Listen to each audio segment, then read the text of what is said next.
Okay. Assalamualaikum. Hari ini kita akan tengok subtopik yang seterusnya. Okay, kita dah nak habis dah ni untuk topik locus dalam dua dimensi. Okay, kita tengok soalan muka surat 8. Okay. Okay, untuk soalan ni kita nak cari kawasan yang memuaskan dua locus. Okay, apa maksud kawasan yang memuaskan dua locus ni? Okay, maksud dia di sini ialah apabila ada dua atau lebih locus yang saling bertindih, okay, dan pertindihan itulah yang dikatakan sebagai kawasan yang memuaskan locus yang pertama dan juga locus yang kedua. Okay, kawasan yang bertindih. Jadi kita nak cari, dia sama macam persilangan di antara dua locus sebelum ini. Tapi persilangan di antara dua locus sebelum ni, kita cari titik yang bertindih. Yang ini kita nak cari kawasan yang bertindih. Okey, sekarang kita tengok soalan. Okey, soalan dia minta apa? Okey, rajah menunjukkan sebuah segi empat. Okey, segi empat ABCD. Segi 4 ABCD, okey, tu dah bagi segi 4 kat awak, satu tu kat situ. Dan satu lengkok yang berpusat di D. Ni ada satu titik D, lepas tu kita ada satu lengkok kat sini. Dan sebuah bulatan yang berjejari 2 cm dan berpusat di O. Okey, kita ada satu titik O, lepas tu kita ada satu bulatan. Okey, ini bulatan tu. Dan ini jejari dia ialah 2 cm. Dia bagi siap-siap dah. 2 cm. Okay. Alright.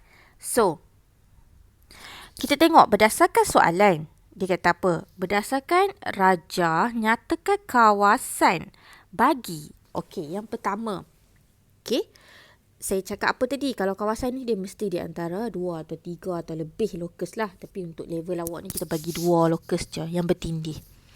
Okay, yang pertama. Locus P yang jaraknya kurang daripada 3 cm dari titik D. Ini adalah locus awak yang pertama. Okay. Locus P yang jaraknya kurang daripada 3 cm dari titik D. Okay, kita cari mana titik D. Okay, ini titik D. Okay, titik D adalah satu titik. Jadi, okay, satu titik. Locusnya, bila ada satu titik, okey, apa yang jadi? Dia akan jadi bulatan. Okey, bulatannya berapa sentimeter? Dia kata 3 sentimeter. Katakan ini 3 sentimeter. Jadi kat sini kita ada dah. Nampak tak ni? 3 sentimeter. Jadi kita pun buat bulatan. Kita buat bulatan tapi untuk soalan ni tak payahlah penuh bulatannya. Sebabnya gambar rajahnya sedikit sahaja. Jadi awak buat awak hanya buat satu lengkok sahaja. Jadi kat mana kawasan itu? Okey, di manakah kawasan locus P itu? Di sini kawasan locus P. Kenapa dia kat dalam? Sebab dia kata apa? Jarak dia kurang daripada 3 cm. Kalau saya buat luar, apa jadi? Dia lebih daripada 3 cm. Okey, kena faham soalan tu. Alright. Alright, so tengok yang seterusnya dia kata apa? Dan kurang daripada 2.5 cm dari garis AB. Okey. Dari garis AB, mana garis AB awak? Okey, kita tengok ni garis AB. Kan? Kemudian, bila kita ada satu garis, katakan ni AB, apa locus yang terjadi? Kalau satu garis, dia kena ada apa? Sepasang garis selari. So, locus dia akan jadi satu atas, satu bawah. Dan jaraknya ialah 2.5. Ni pun sama. Jaraknya ialah 2.5. Jadi, untuk AB ni, kat mana? Perlu tak kita buat kat atas? Kat atas perlu tak? Tak perlu. Sebabnya dah keluar daripada gambar rajah. So, kita boleh abaikan lah. Jadi kita buat dekat bawah je. Kita pun buat dekat bawah je. Ni bawah dia 2.5. Nampak tak tu dia tulis 2.5 tu? So kita pun garis. Okay. Dan kita pun label lah dia punya kawasan. Okay, cikgu ambil warna biru lah. Biru ni. Alright. So kita label kawasan dia. Okey, cikgu pun label kawasan dia. Alright.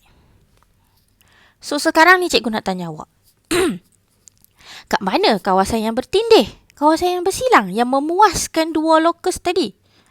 Okay. Actually, dia satu lokus je. Kita hanya perlu lukis lokus P. Tapi lokus P ni dia ada dua syarat. Okay. Dua syarat yang harus kita patuhi. Dan dia akan memuaskan lokus ini. Dia memuaskan tu maksudnya macam bertindih lah. Okay. Ataupun bersilang. So, awak boleh nampak kat mana kawasan yang bertindih? Di sini. Ni yang bertindih ni. Jadi, macam mana? Awak pun tulislah apa kawasan yang bertindih tu. Sekarang ni masalahnya, cikgu dah tak nampak dah kawasan yang bertulis tu. Jadi, cikgu terpaksa delete sikit lah. Sorry Cikgu delete sikit. Okay, tengok balik. Okay, kawasan yang bertindih tadi yang ni ni. So, jawapannya ialah apa? Jawapannya ialah kawasan X, I dan X. Ini jawapannya. Okey, cari kawasan yang bertindih. Okey. Allah, nak padam. Alright, cikgu ajar satu lagi contoh. Kita ambil yang susah sikit. Kita ambil yang mana?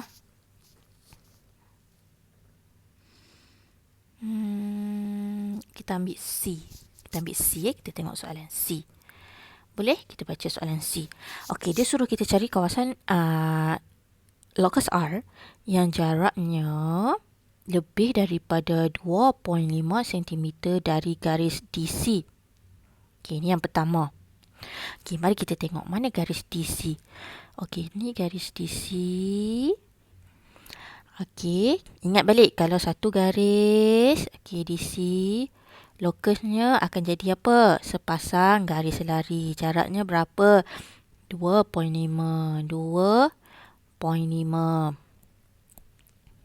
Okey, tapi dia minta kat sini apa? Jaraknya lebih daripada 2.5. So, sepatutnya lokus dia akan jadi macam ni. Satu dekat sini. Satu dekat bawah yang tak perlu kita lukis pun. Right? Tapi dia minta apa? Lebih. Kalau cikgu lorek yang dekat sini, kawasan ni, dia jadi kurang 2.5. Kan? Sebab sini kosong. Tengah ni kosong. Ni 2.5. Kurang. So, ke atas ni adalah lebih. Alright? Yang kita kena label adalah di bahagian atas. Okey, kita label sini. Alright? Okey, sekarang kita baca isyarat yang kedua.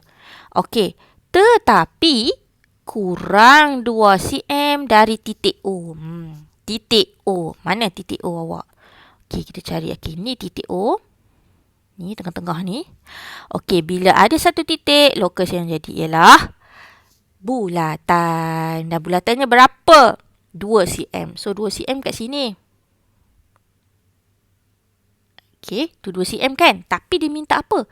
Kurang daripada 2 cm. Jadi, kawasan yang bertindih, bukan kawasan bertindih, lokus yang kedua ialah di sini. Kurang mesti dalam, tak boleh lebih. Nampak?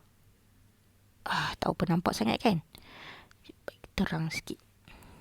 Di sini. Jadi, awak nampak dah kat mana dia bertindih? Kat mana dia bertindih? Di sini. Ni dia bertindih kat sini ni. Ni. So, apa jawapannya? Macam biasa, cikgu dah highlight, dah tak nampak. Cikgu terpaksa padam balik. Okay, awak tengok kat mana? Situ. Ni kan, ni kawasan ni tadi kan? Tu.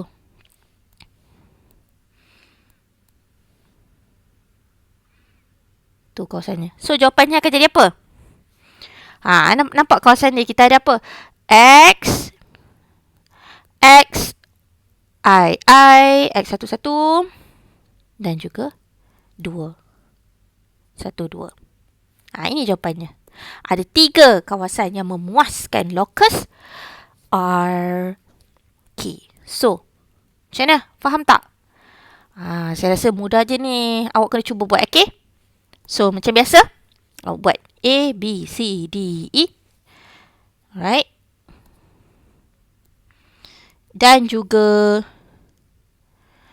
juga muka surat ini nombor 2.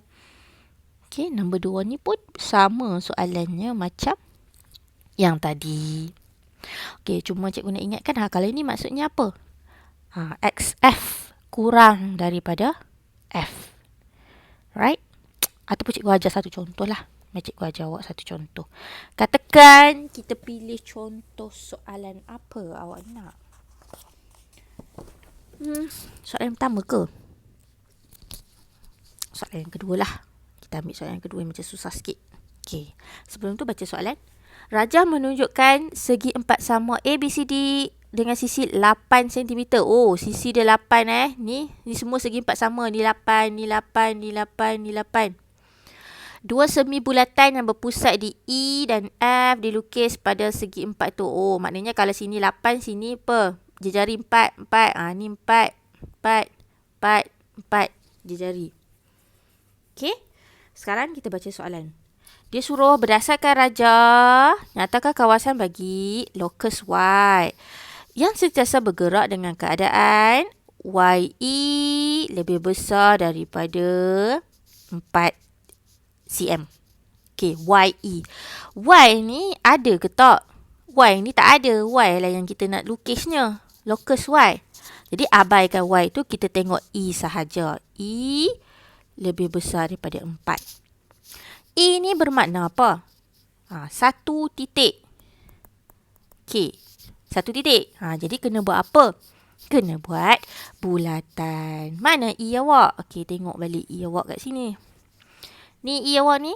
Jadi lokus satu titik dia kena buat bulatan. Dia pun buat bulatan.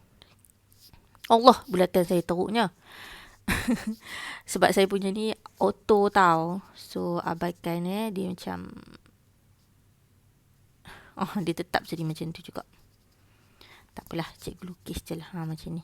Okay, 4 kan. Tapi dia kata apa? Lebih besar daripada 4 ni. Nampak ni?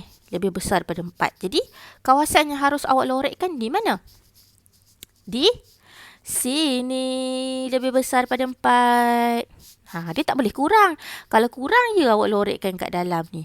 Ni kurang. Sebab ingat balik jari dia 4. Okay, padam balik.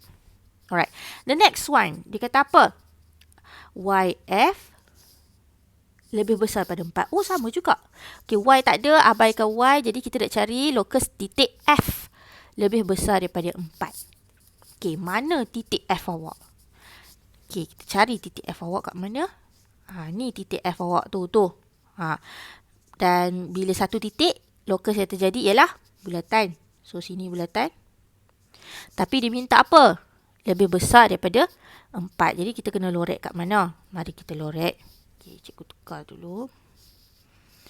So lebih besar daripada 4, dia akan jadi dekat sini. Lorekkan. Sekarang awak nampak dah kat mana bertindih? Di sini bertindih. Situ. Ni bentuk ni je bertindih. Ni. 1, 2. 2 tu bertindih. Jadi mari kita lihat apa jawapannya. Okey, cikgu tak nampak. Oh, IV dengan 3. Alright. So jawapan untuk B ialah kawasan 3 dan 4. Okey, ini nombor Roman tau. Setakat 1, 2, 3, 4 cikgu ingat lah. Lepas daripada tu cikgu tak ingat. Sebab tu kalau selepas daripadanya tu cikgu sebut je. Contohnya macam V11 ni apa dia entah. Saya tak ingat saya tulis V11. Dia ada dia panjang. Okay. Alright. So saya harap awak faham. So siapkan latihan tu Alright. So latihan ni saya nak awak hantar hari Ahad. Okay, latihan hari Jumaat yang ni kita ada 2 hari, 3 hari untuk buat. Hari Ahad awak boleh hantar sebelum pukul 6 petang.